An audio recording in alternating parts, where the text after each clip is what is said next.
ইমাম মাহদী আলাইহিস সালামের আগমনের পূর্বে অনেক কিছু ঘটবে, সে আলোকে একটা টপিক এসেছে।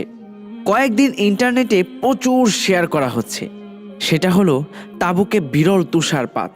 প্রথম কথা হচ্ছে, তাবুকের তুষারপাত প্রথম বা বিরল কোনো ঘটনা নয়, এটা প্রতি বছরই ঘটে।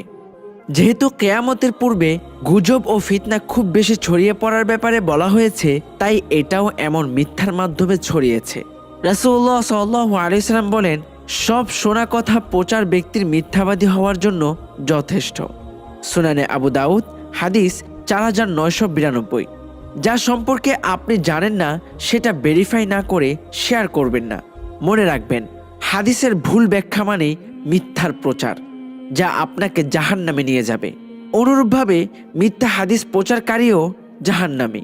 হযরত মুহাম্মদ সাল্লাল্লাহু আলাইহি সাল্লাম বলেছেন, ইমাম মাহদীর যখন আত্মপ্রকাশ ঘটবে তখন তোমরা বরফের উপর হামাগুড়ি দিয়ে হলেও তার হাতে বায়াত গ্রহণ করবে, কারণ সে আল্লাহর খলিফা মাহদী।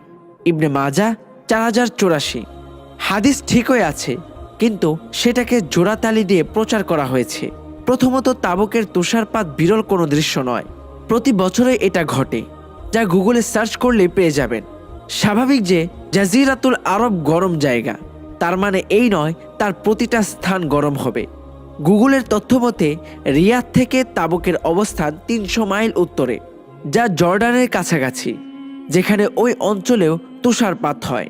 এছাড়াও রিসার্চ করতে গিয়ে আরও তথ্য পেয়েছি, সেটা হলো তায়েফ শহরেও সাম্প্রতিক সময়ে তুষারপাত হয়েছে, যা গত 5 দশকে 3 বার ঘটেছে। এবার আসা যাক হাদিসের ব্যাখ্যায়। মাহদী আলাইহিস সালামের আগমনের পরে বরফে হামাগুড়ি দিয়ে হলেও বায়াত নিতে বলা হয়েছে। তার মানে এই নয় যে তাবুকের তুষারপাতের সাথে এর কোনো সম্পর্ক রয়েছে, আমি সেটা মনে করি না। কারণ কোরআন ও হাদিস হচ্ছে প্রচুর ব্যাখ্যাময় একটা তথ্য, যা সাধারণভাবে পড়ে বোঝার মতো না। প্রতিটা শব্দ এখানে ব্যাখ্যার দাবি রাখে, কারণ গোটা কোরআনকে টেলিপ্যাথি বলা হয়।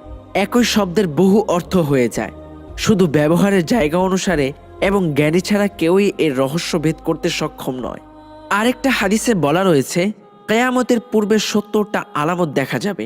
তার ভেতর অন্যতম হলো থালাসমূহ উড়াউড়ি করবে, ফিতনা সামদেশে চক্কর দিতে থাকবে।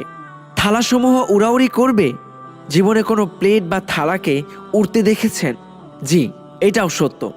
ইতিমধ্যে থালাসমূহ উড়ছে, কিন্তু আপনি যদি এটার ব্যাখ্যা করেন প্লেট উড়বে, তাহলে তো ভুল করলেন।